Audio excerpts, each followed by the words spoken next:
computer, and we'll go ahead and get started. You know, I looked at the YouTube from last week, and I realized that it was sort of sketchy and skipped and jumped around a lot. So I wanted to flesh out a few things that maybe I overlooked last week that I thought was important to point out.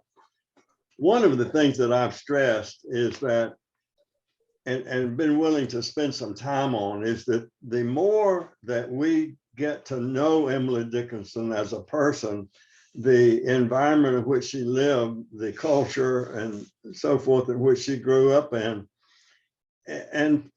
and the people that she associated with, the people that were important to her in her life, the more we know about that, the more we're going to feel like we can sort of understand some of her poems better and get a better feel for her poetry. If we don't have that background, it makes it even harder than it already is to understand some of these poems or to get very much out of them. So I'm willing to spend some time on that so that we feel like that we're sort of comfortable in projecting into the situation that she found herself in and the environment in which she lived in and lived her life. So looking over some of the things from last week, I sent out in the email another chronology that was pointed out, I picked up out of this forthcoming book that's being published and that's being edited by a scholar out of Chapel Hill. And I thought it had some items in it, some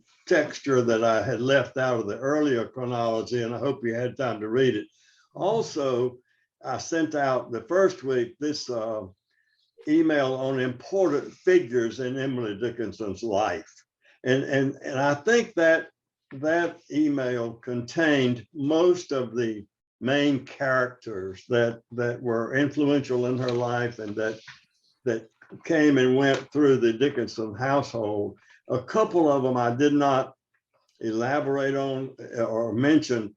I mentioned in context of the master letters, which we will talk about later, which are the letters that Emily Dickinson wrote to this person that she referred to as master, that were found after her death in rough draft form. They're supposed to be to the person that was her true love of her life.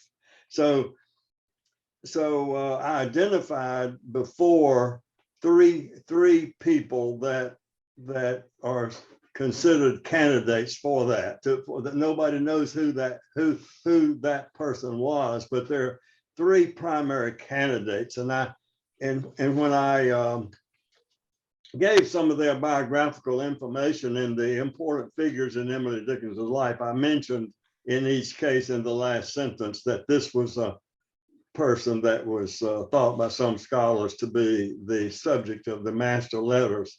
One person that I did not, I mentioned the three, and the three that most scholars consider the candidates are Reverend Charles Wadsworth, who was the pastor that Emily, her family took her to his church, and then eventually they had a long correspondence over many years.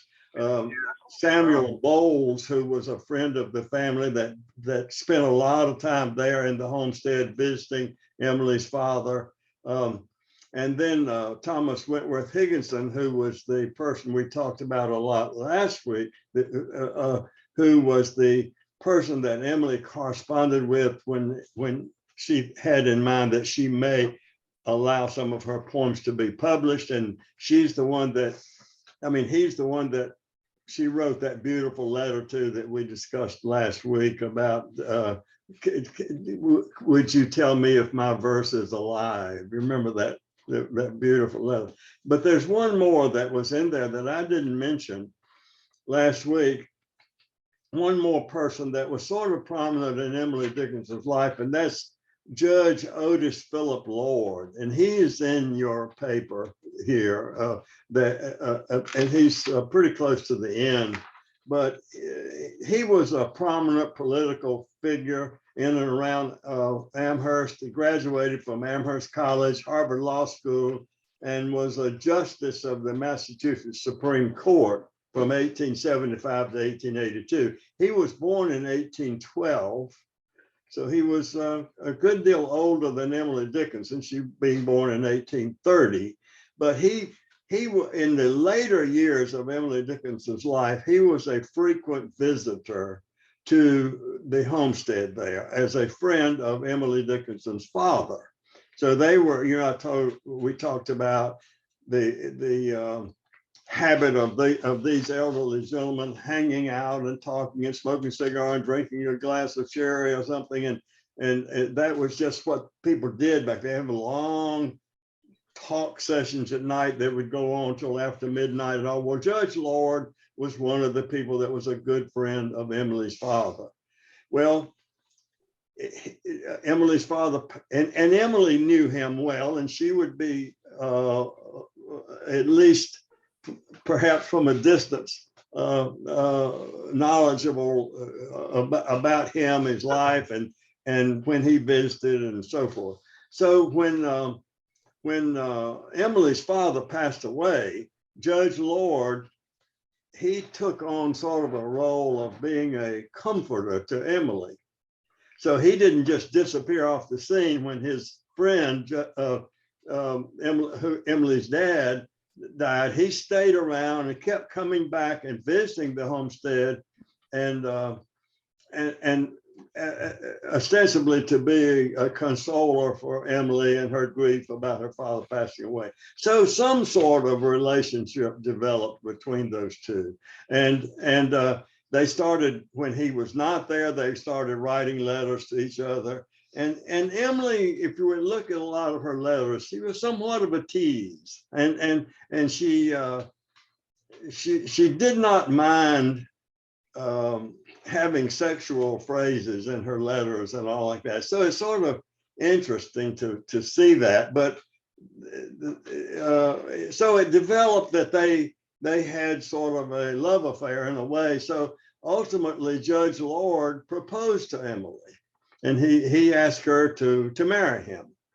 But this was late in her life, and certainly late in his life, and she turned him down.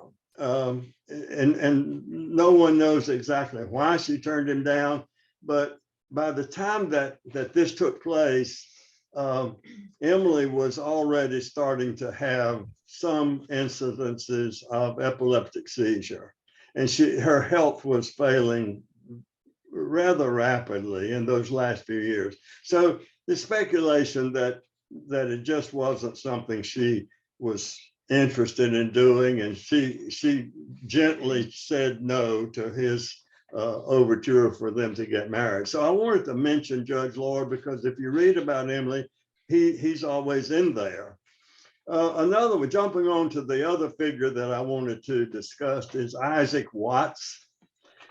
He was I think the last person that I had in that write-up of important figures in Emily Dickinson's life. Isaac Watts he lived long before Emily Dickinson. He was born in 1674. He was an English Congregationalist minister. He lived in England. He was a preacher, but he was a brilliant man and had a tremendous following while he was alive. He was somewhat of a maverick. He could not get into Cambridge or Oxford, either one, because of his views were not in view religiously with what they would be requiring at the time.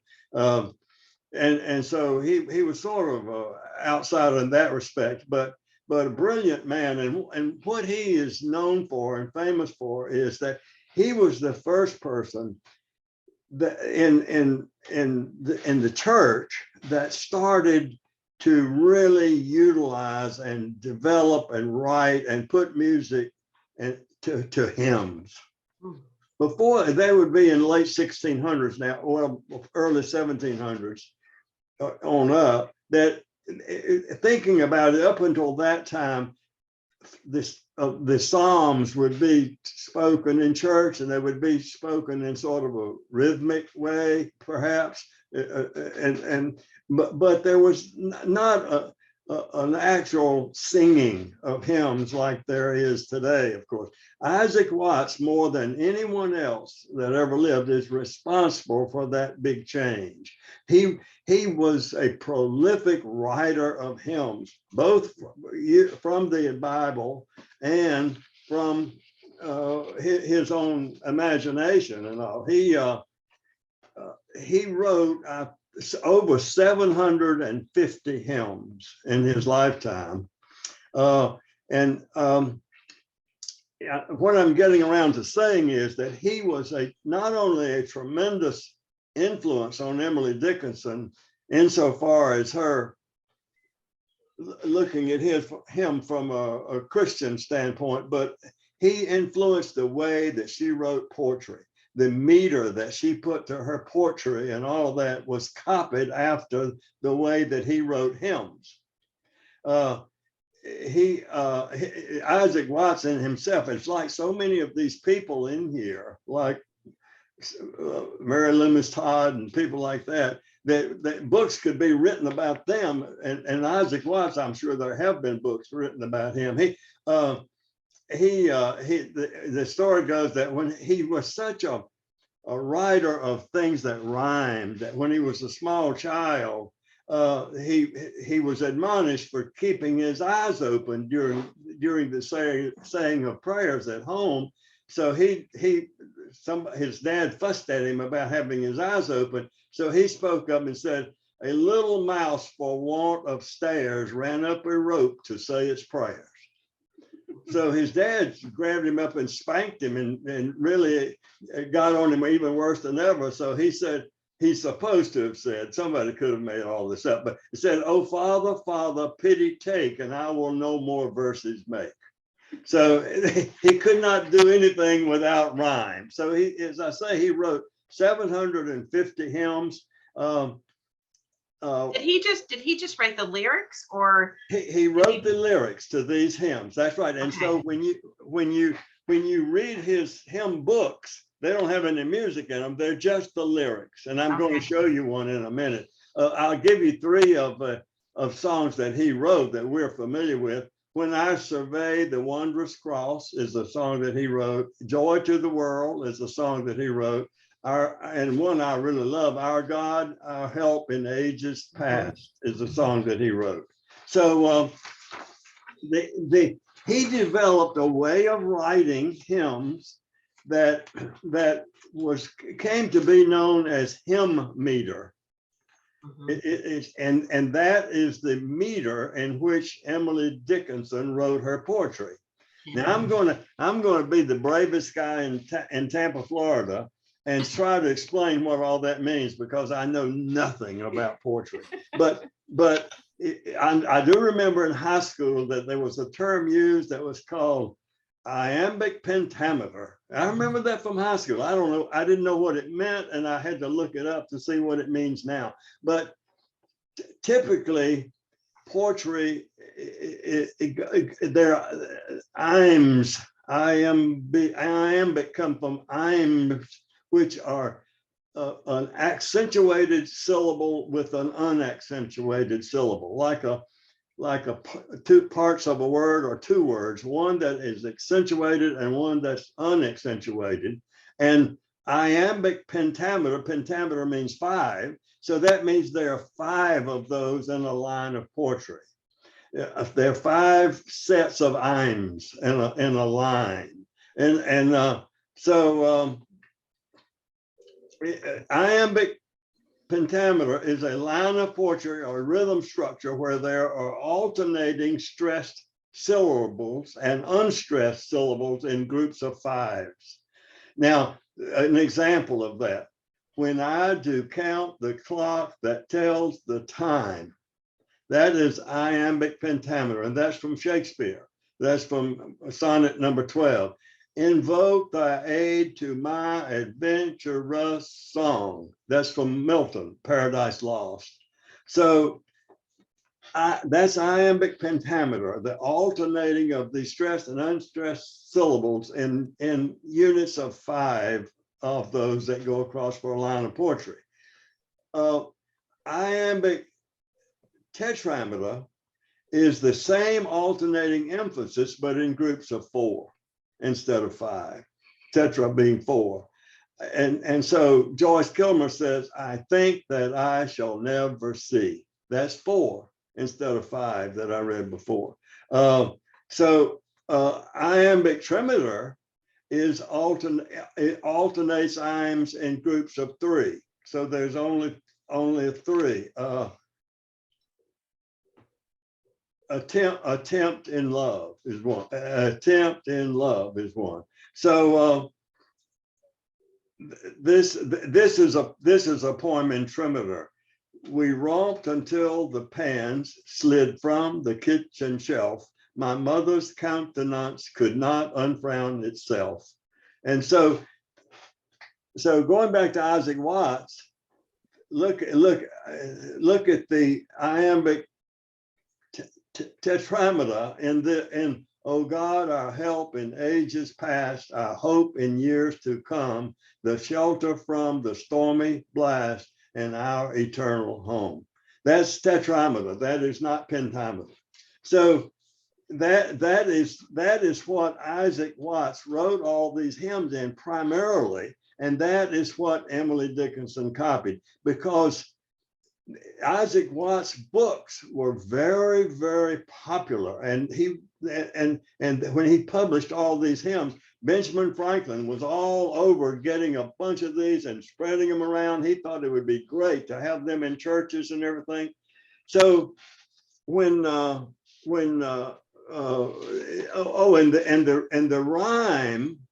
rhyme of these poems goes, can either be A-B, A-B, or B-A, B-A. In other words, it can be the first and third lines that rhyme and the second and fourth don't, or it can be the opposite. It can be the first and third don't rhyme and the second and fourth do rhyme. But you'll notice that Emily's poems, although she uses Isaac Watts' basic structure of writing a poem, she's not wed to it. So she will combine tetrameter and trimeter all in the same poem. A lot of times there'll be a trimeter line along with a tetrameter line. So when Don and I were many years ago, when we were in the homestead, Emily Dickinson's homestead, there was a tiny little book of Isaac Watts poems hymns that was in her, that they pointed out to us was in her room, one of her possessions. So I made it a point to try to find one of those books for myself, and I did. And this little book right here is Village Hymns by Isaac Watts, and that's how tiny it is. It's only about 2 inches by 3 inches. And I've got 2 of them. This one is a little bit bigger here, you can see. So this is exactly the book that Emily Dickinson, same book and same year published and everything that Emily Dickinson had in her room. This book was published in 1828, this one right here.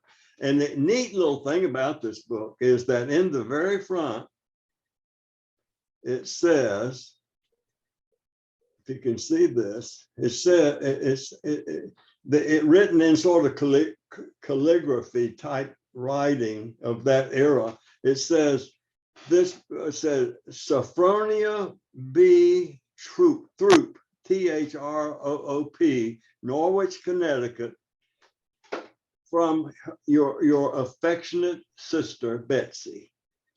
So guess what else? I looked up Sophronia Throop of Norwich, Connecticut, and it says born 1832, died 1832. Buried in, I wrote it down here somewhere, buried in the old Norwich Town Cemetery in Norwich, Connecticut. So the person that this little book here was originally given by her sister to this little baby that did not survive its first year. So that sort of ties in with what we've talked about, how life in that particular, that was probably not unusual, but it's amazing you can track this kind of thing down on the internet now, whereas used to be you wouldn't have any idea about that. But I won't spend any more time talking about that.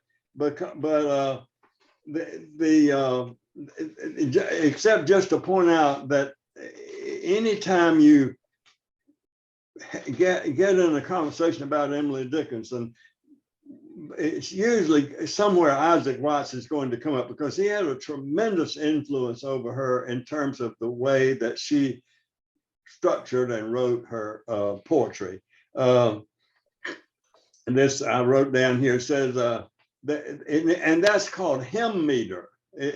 After Isaac Watts, it said, there are three, this is very confusing. There are three categories of hymn meter: common meter, which is composed of alternating lines of iambic tetrameter with iambic trimeter; long meter, which is iambic tetrameter solely; and short meter, which presents two lines of iambic trimeter followed by a single line of iambic tetrameter. So it's like I said, that Emily Dickinson was all over the place in what finally showed up in her poems, but that was the basis of it. So we'll move on from that. Yeah, I have a question. Yeah. And it's a silly one because I'm totally ignorant about poetry. But when you're talking about the hymn meter or iambic pentameter, it's intended to be written that way, but is it also intended to be read that way? It tends to be what, Wendy? Intended to be written like Emily was writing in a specific meter. So Yeah. But is it also intended that you, as a reader, that you read the poem in that way?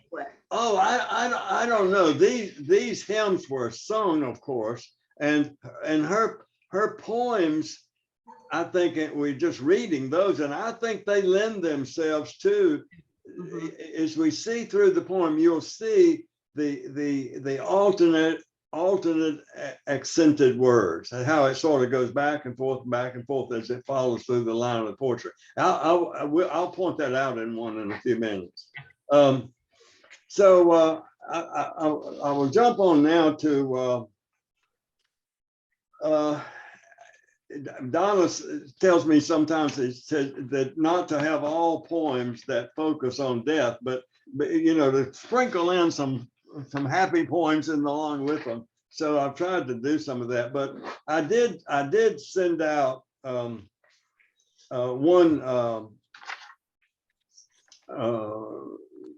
attachment this time that had to do with Emily, with her own death, giving some of the details and of when she died and how her funeral was conducted. It contained also the obituary that was written by Susan Dickinson. Did you all have a chance to read that? That was incredible. It was incredible. Wow. I just thought that it sort of tips my hand to where I'm going in a week or two, because I'm going to we're going to be talking about a lot of poems that Emily wrote that were sort of defying God and challenging God, and sort of gave the impression that she just wasn't going to have any part of it. And but I'm tipping my hand that in the final analysis, this is what she chose for her own funeral. She had planned her funeral precisely the way she wanted it, and I thought that that this Emily Bronte poem, that no coward soul is mine, was just a beautiful selection. And someone who had no faith, I don't think would have chosen that poem to have it read at their funeral. It just doesn't follow to me that they would have. So, and then to have Susan write this obituary, which I I thought was just a great piece of literature in itself. I liked the part where she was talking about in the obituary, because I wonder, you know, why did she become more and more of a recluse as she got older, and I liked how she said that she just so enjoyed the her own mind and the peace in her home, and for her own mind to expand, that it wasn't because she was mad at the world, it wasn't because she didn't like people, it was because she had so much in her own mind that she enjoyed. And That's exactly what I was just getting ready to say next, was that that Susan says in here that she lived in the light of her own fire, is yeah, the way she expressed that. And I was going to ask you all, personally, because I've thought a lot about this, and I know that Emily Dickinson considered that her mind was almost like another entity. mhm, It was a little bit separate from the rest of her, and she could visit her mind and have interaction with her mind in a way that it was almost like it was another personality. mm, And I was trying to examine myself and say, I wonder if I'm like that, because a lot of times when I lay down at night to go to sleep, I will play around the golf. I'll say I'm going to play around the golf tonight, and I think I'll play a course that I'm familiar with. I know every hole. I know where my ball is likely to go, and I don't have a fantastic. I don't shoot a 65 or anything like that. I just hit them in the water and everything, just like I normally would. But it's like a visit to something else, if that makes any sense at all. But Emily felt that her mind was just something that she could have a relationship with, almost, you know. And one of the poems, I think we're looking, there are tons of them, and I think one of the ones that we are included tonight is in that category. Let's see. well, and it was also so beautiful how Susan saw that in her, you know, Yeah. recognized that in her.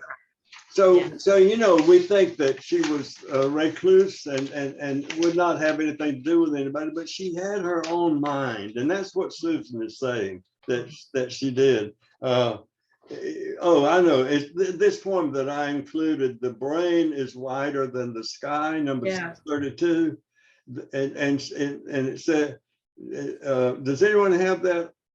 Mhm. Yep.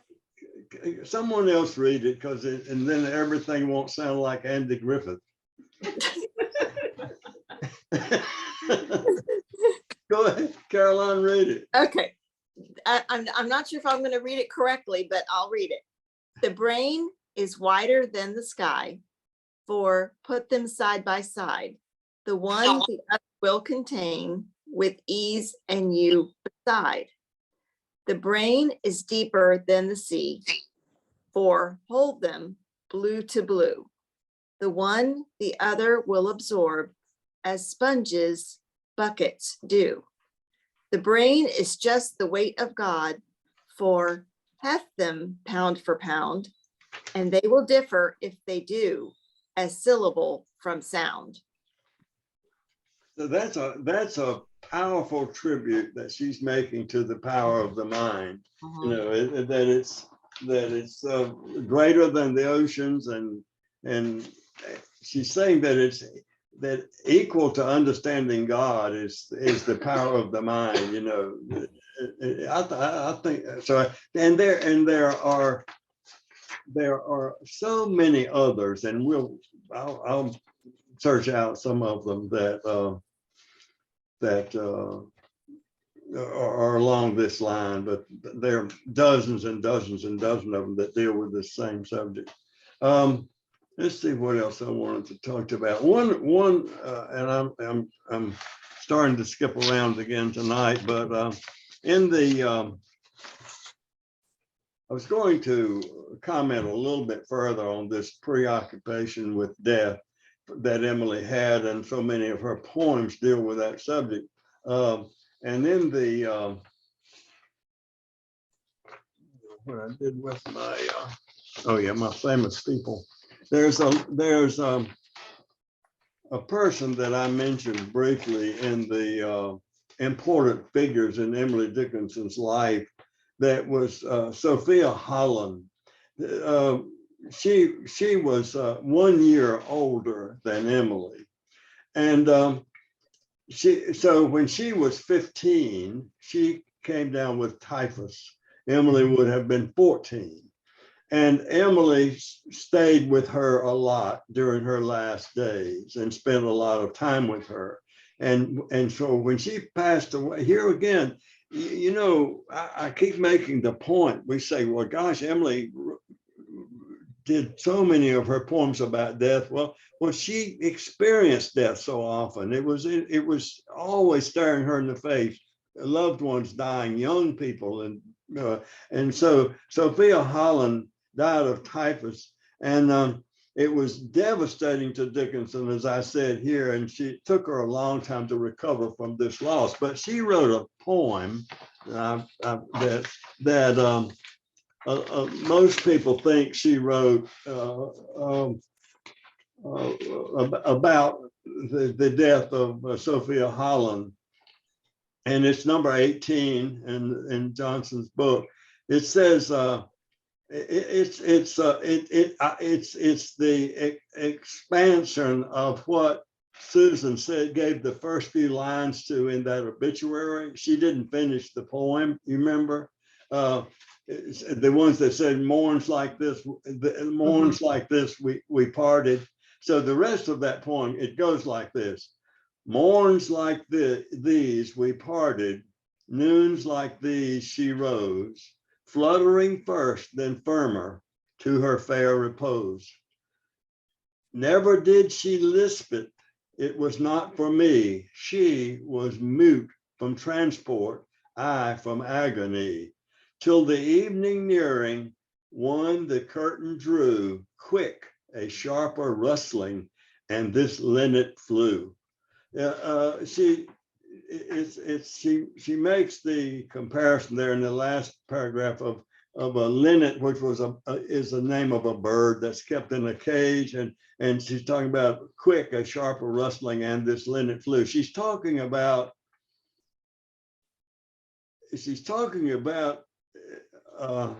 death to Emily Dickinson. It was always a transport of going from life to death, and there was it was more to it than you just are alive and then suddenly you're dead. There's a movement there that she reflects in so many of her poems, and we will talk about a lot of them, but this is a great example of her being sad about the death of someone, and which was later reflected in one of her poems. To carry that further into one of the poems that I sent you all, and the bustle in a house is a poem that I just love. I just think that's one of Emily's greatest poems, and it because it's, to me, it just shows the insight that she had as to when someone passes away. And do anyone have that in front of them? Ashley. Ash, read it, if you will.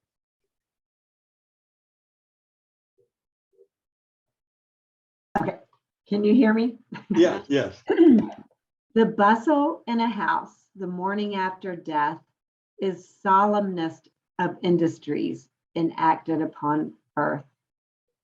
The sweeping up the heart and putting love away, we shall not want to use again until eternity.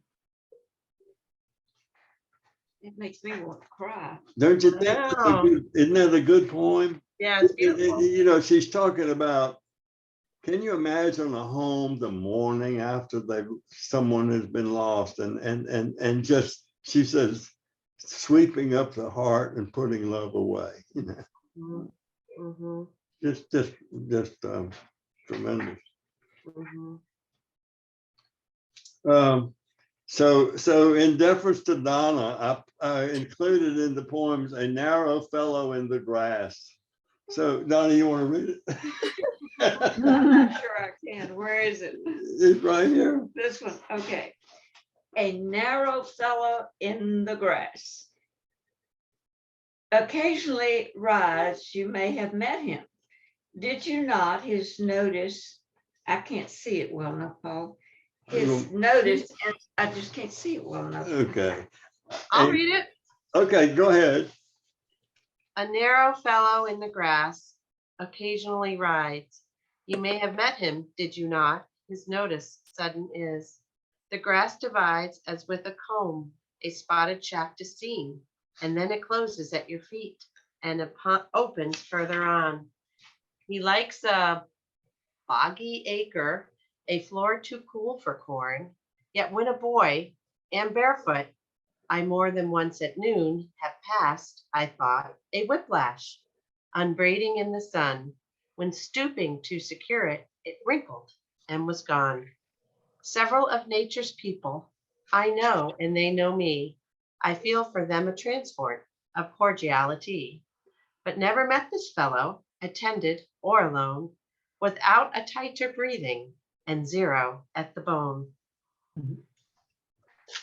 That was one of her early poems, and that was one of the poems that she sent to Thomas Higginson, of the 4 or 5 that she sent to him when he remembers wrote back to her and intimated that she needed more work on her poetry, but in a nice way to let her down. But I like this poem. I think it's a great poem, and it's true. It's true as it can be about snakes. You know, no matter how much we love nature and how much we love insects, as she did, the bees and bumblebees and butterflies, and when we see a snake, is what she says, we have a tighter breathing and we're chilled to the bone, you know, because snakes are just scary. And she was pointing that out, that she said several of nature's people I know, and they know me, I feel for them a transport of cordiality. So she said, I get along pretty well with nature, but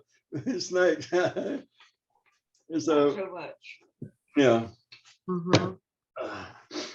That is a good one. Thanks, Mom, for something uplifting. I know. Good. You're welcome. We all need to be uplifted once in a while, right? Yep. By a snake. Throw us a bone. The poem that I included, I Died for Beauty, but was scared. That is another one of her famous poems, and it's really a neat poem. Did someone want to read it? Have it? Tell them the number, honey. It's well, 448. I'll read it. okay. Okay, Thank you. let's see. I died for beauty, but was scarce, adjusted in the tomb, when one who died for truth was lain in an adjoining room. He questioned softly why I failed. For beauty, I replied, and I for truth, themselves are one. We brethren are, he said. And so as kinsmen met a night, we talked between the rooms until the moss had reached our lips and covered up our names. Wow. Mhm. Can someone help me with that one? Asking for a friend? Well, it's just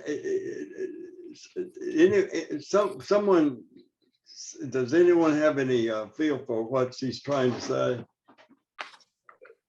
Well, go ahead. And you know, before you go ahead, Wendy, I said last week that some of these poems that seem to be sort of hard to say, well, what is she saying?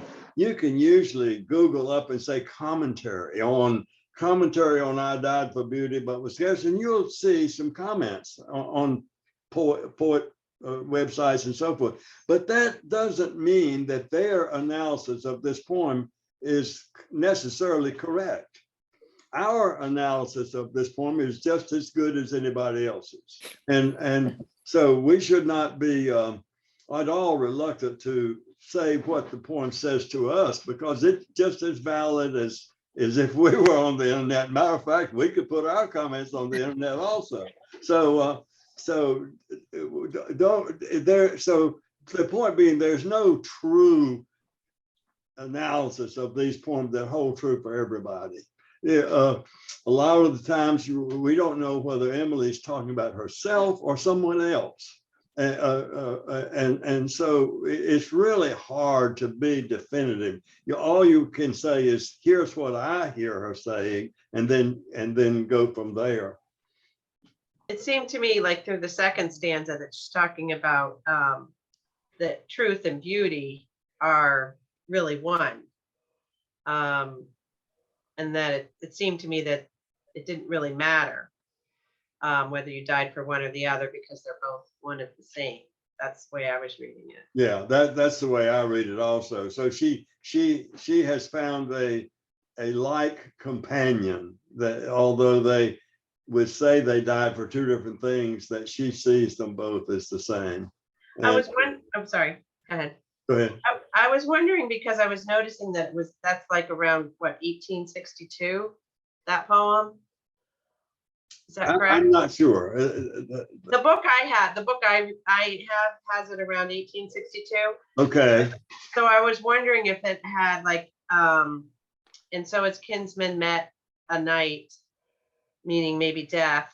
I was wondering if that Civil War had any impact on maybe that maybe these principles of truth and beauty and the fighting of the Civil War. I didn't know if that sort of maybe had any impact on this particular poem. Yeah, it could have. So this would have been one of her sort of early poems, wasn't it? She'd have been 32 when she wrote this. Anyway.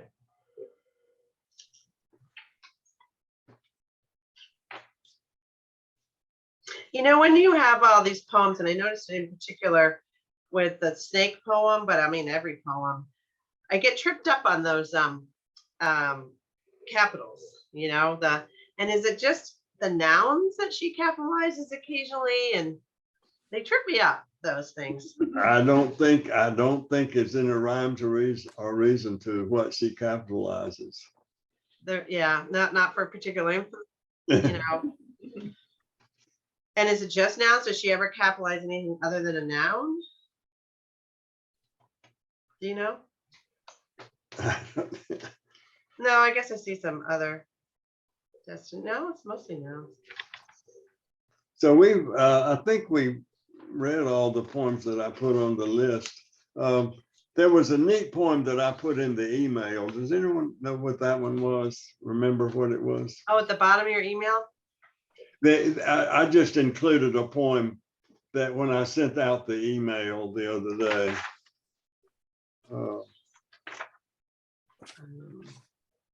In the body of the emails, I just. Oh, the I'm nobody. Who I'm are nobody, who are you? Yeah. That's a cute poem. I like that one. Yeah. It's talking about the frog singing all day long to the bog. I felt like that one was saying, because you know how she didn't really want to be published. That one was saying, once you're a somebody, you don't have the freedom of being a nobody. That's the way I was interpreting that a little bit. Yeah.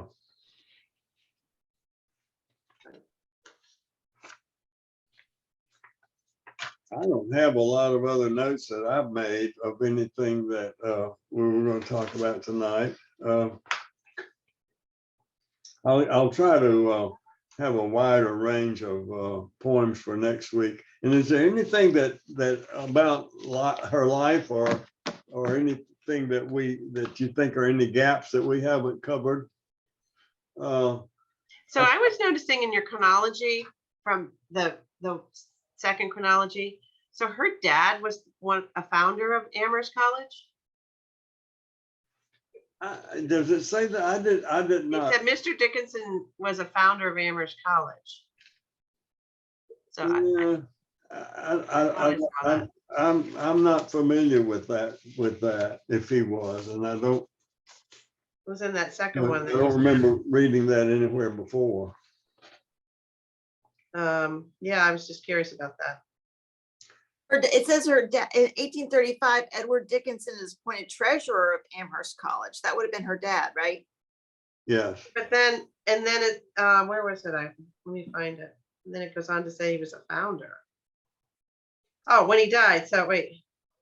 Oh, Samuel. So Samuel, father. So her grandfather.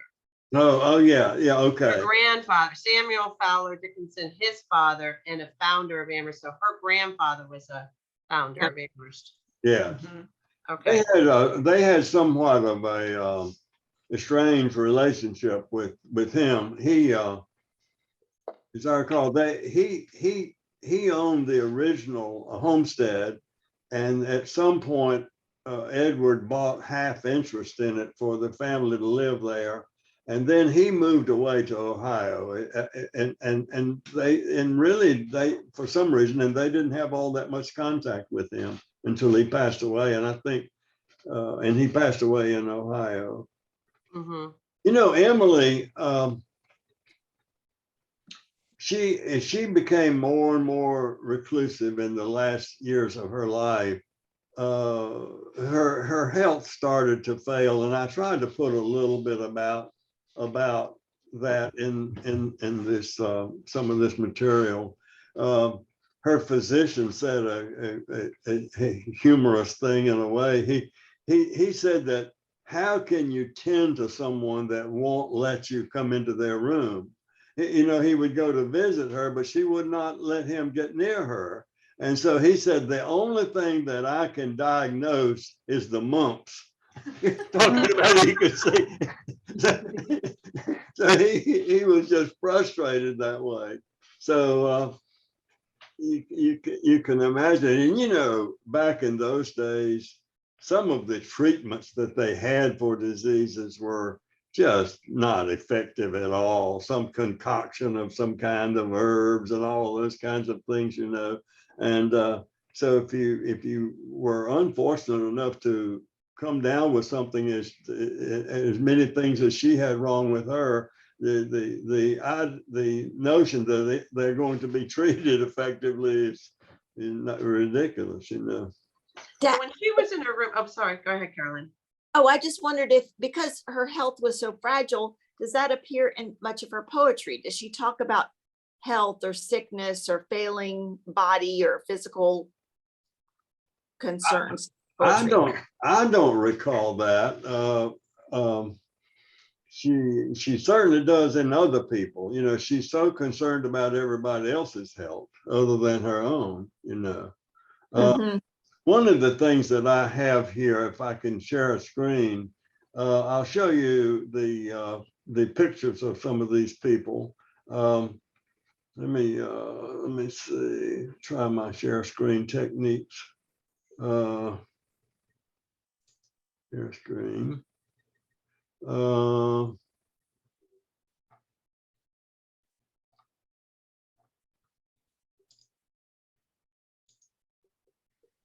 That is Edward.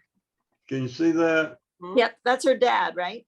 That's her dad. Let's see if I. Very serious looking fella.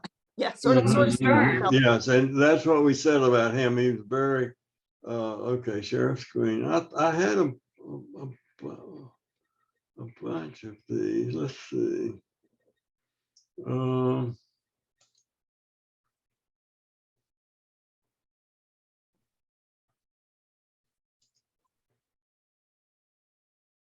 Okay.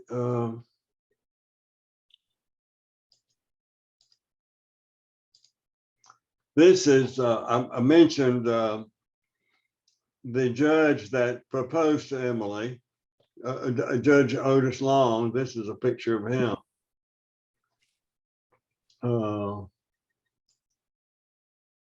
So let's see. Older fella.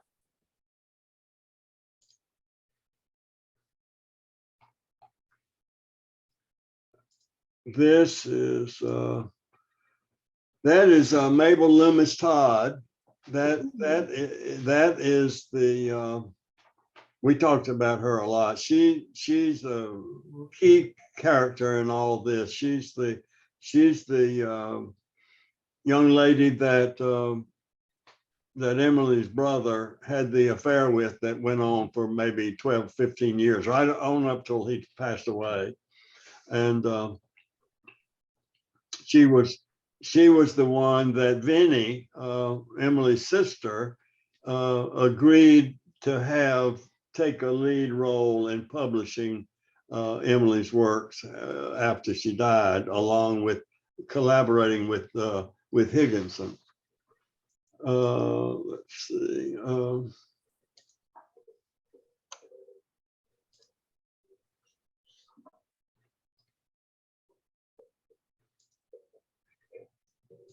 This is the Reverend Wadsworth, the one of the people that is he's the pastor that initially started corresponding with Emily when they went to Philadelphia or somewhere, and they went to church and heard him preach, and so she met him, and he started corresponding with her, and this correspondence went on for years and years and years, and they ultimately did meet. And let's see if I have any others. She was a recluse. Did she just stay in her room, or was it more in the house? Because her sister was there, right? Her sister lived in the house too. She for a long period of time, she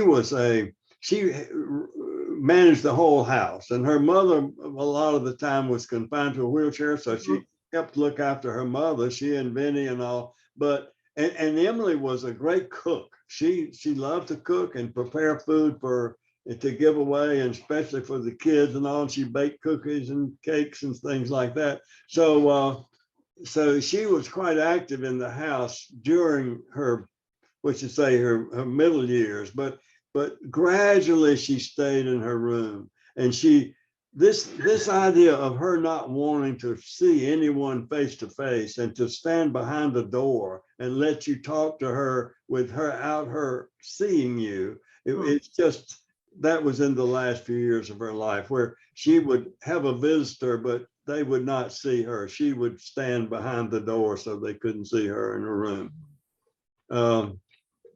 This is Samuel Bowles. He's one of the people that's considered a possibility for master. Let's see if I have anybody else. Did I show one of Austin? No. No. Okay, this is Austin. That's Austin. That's Emily's brother. Okay. Austin married Susan Dickinson, one of Emily's dearest friends. Susan and Emily were born the same year, 1830, and as you know, they had 3 children, two boys who died early, and one girl. And he's the one that had the long running affair with Mabel Loomis Todd. Let's see. You have a picture of Isaac Watts? I don't believe I do. I don't. Probably would be a painting. But no, I don't. Let's see. I've got one of Vinny. Vinny. That's Emily's sister, Vinny, and she lived in the house all of her life. Also, she was never married, and devoted a lot of her life to looking after her mother. She was more of a caregiver to her mother than probably Emily was, because Emily was so withdrawn and everything that she wasn't as contributed as much as she might have otherwise. See if I've got any more.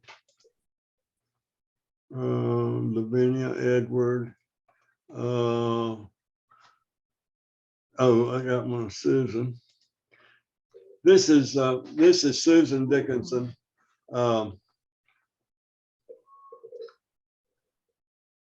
And say she and Emily were the same age, and she was Emily's very best friend for most of her life. You can tell from that obituary that Susan is writing about Emily now from a little more distance than when we start going over some of the letters that they exchanged with each other. Mhm. she's writing at her about her not as close as her appreciation of her is all there intact, but not the intimacy that is reflected in the letters. Let's see if I have That because, is that because because Susan was mad about Emily's knowing about the affairs? Is that? well, Does- their relationship grew somewhat distant over the years as Emily became more and more reclusive. She just they didn't visit, they didn't exchange anything. The letters that they used to do, and also it just sort of wore down over the years. And in Emily's the last year or two of her life, she probably had very little interaction with anyone in any kind of a close way at all. Let's see if I have anybody else here. Thomas, this was Higginson. This is the person that Emily wrote to. That he's the one that was the Civil War general and quite a accomplished person in his own right, and he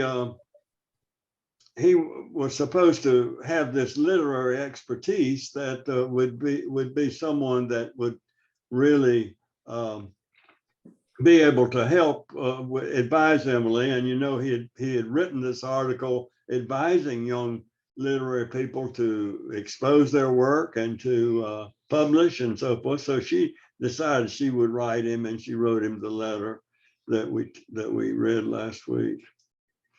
Let's see.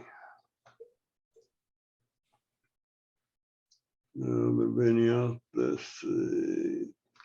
Okay, this would be this, right? This is a small picture, but this is Susan Dickinson's daughter, Martha Bianchi. And last week we talked a little bit about the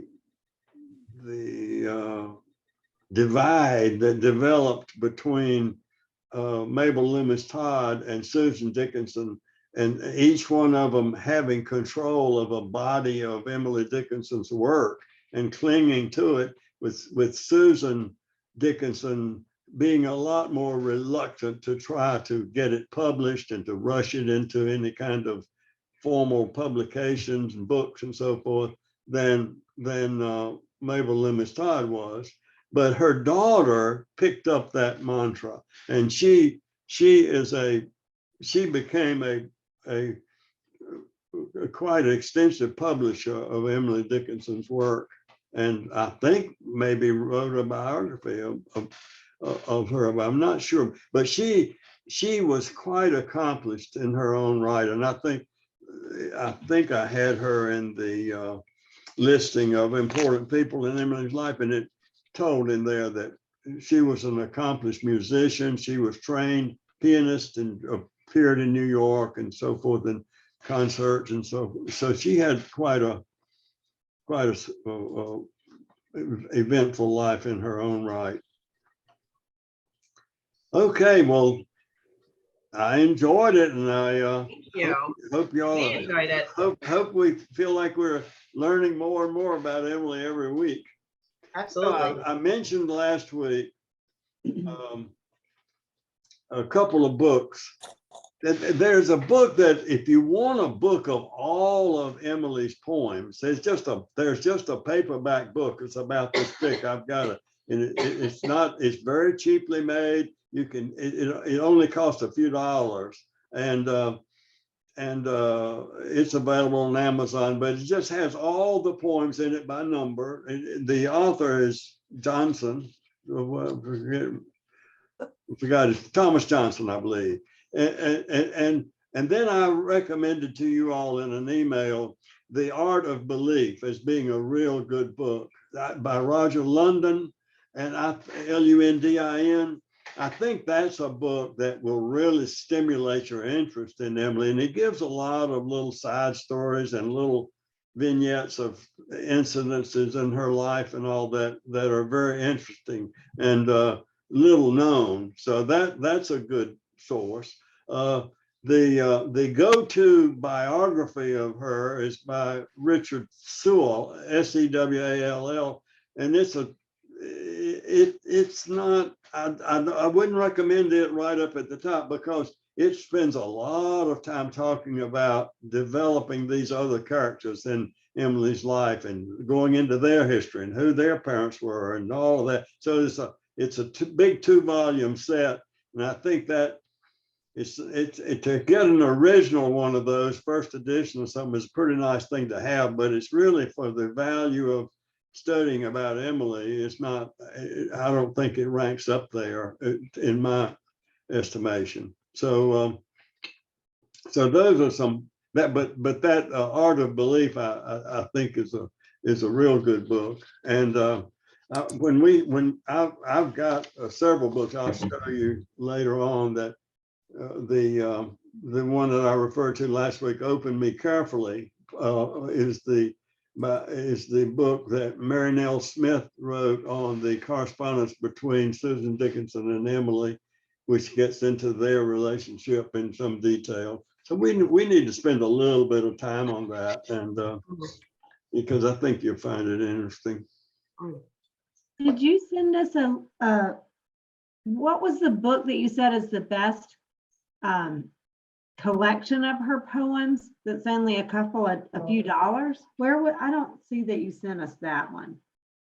By compiled by Johnson or something? Is it this one? Is it this one, Paul? Yes, that's it right there. Yes, that great, Wendy. That Raise it up a little bit. that book right there is just a big, thick paperback book.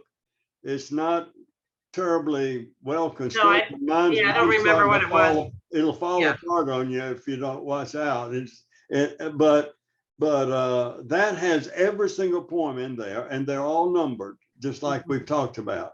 And they're all original. They're all the way we talked about. They have the dashes where they belong. They have the capital letters in the wrong place.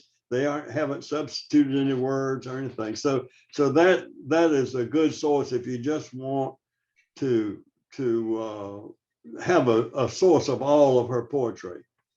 I think it was like, I forget what I paid, but on the back of the book it says $24. You can probably even buy it used, but it wasn't much. Was It's pretty thick. It's pretty thick. Oh, A lot of poems. I was talking when I sent you all an email the other day. I laughed at myself because I said these books are available, but they're also available used. So I mean, that's just me. I'm thinking, if you can get it for $4, why spend $24? So but my experience with that has been mixed. And there's a book that I bought recently. It occurred to me that when we all die, that one of the things that our heirs will be interested in is what books did we have in our library. They'll look and see what books did we read, and so they'll figure to know something about us more than they know because of these books. So if we have books that are underlined, they're going to want to see what we underline, because that's going to be even more detail. And if you were a famous person, you wouldn't that be a treasure to see what Dietrich Bonhoeffer underlined in the books that they found in his library? But in my case, I won't be involved anyway, but the books that I buy are already underlined by somebody else. So it's going to be very confusing to my ears, because they won't know what I underlined and what the guy that owned the book before me underlined. I bought this book right here. It's by Gustavo Gutierrez, as a Catholic priest, and I bought it the other day, and it is so underlined, and it's underlined in red, it's underlined in blue, it's underlined in every color in the world. So my underlining is in green, if that's a tip off for anybody, because I'm having to underline in green because it's been so heavy. I got so mad because the ad on eBay said, the description of this book, it said tight binding. Well, okay, so what? It is a tight binding, but he didn't mention that it had been marked up So underlined. in 3 different colors, you know, blue and green, and I mean, everything except green. So I found me a green pen to mark it up with. So don't pay any attention to me when I advertise, when I suggest a used book, because there's, sometimes it's just worth spending the money to get a good book. Fresh underlining. Yeah, with no underlining, yeah. So Well, Dad, so next week, is there a theme for the poems? Are we going to do, how are we going to look at next week? Well, I want to, the only objective that I have is to, I want to get into some of her faith-based poems more than, you know, the death poems and the eternity poems and all of those are in that general area, but there's the specific poems that she wrote about faith, I think are worth looking at and sort of seeing what we think. It's like Susan Dickinson gave us some tips in the obituary. She said she didn't have any creeds or anything. You know, there were no dogma. She didn't have anything like that. But that doesn't mean that much. It doesn't mean that she didn't have faith. You know, that doesn't mean that maybe she didn't have a faith that's more genuine than many people that could quote the Nicene Creed and this creed and the Westminster Confession and all of those kinds of things. You know, they were not important to her. I think she wanted a God that was active in relation and in relationship with, you know, and so when that didn't happen, she didn't mind speaking out about it, you know. So we'll see some of those. I want to go with those kinds of poems. Want to, if there's anything that you all want me to find out or research, be sure to let me know in an email or any comments you have, for sure, feedback. And then I want to do spend a little bit of time on the Susan Dickinson and Emily interaction, some of those poems, because it's not just the nature of how they may have felt about each other. That's not, you know, the important part of it. The poems are good in themselves. They really are some of Emily's best poems. And if you all have any suggestions for where you'd like to head with some of this, let me know. Okay. That sounds great. Thank you. Okay. All right. Well, Redemption thank you. Everybody have a good Thanksgiving. I know. Thank Everybody everyone. have a happy Thanksgiving and a beautiful, wonderful day. Thank you, Bye, Donna. everyone. Y'all too. Bye. All Happy right. Thanksgiving. Bye. Bye-bye. Bye.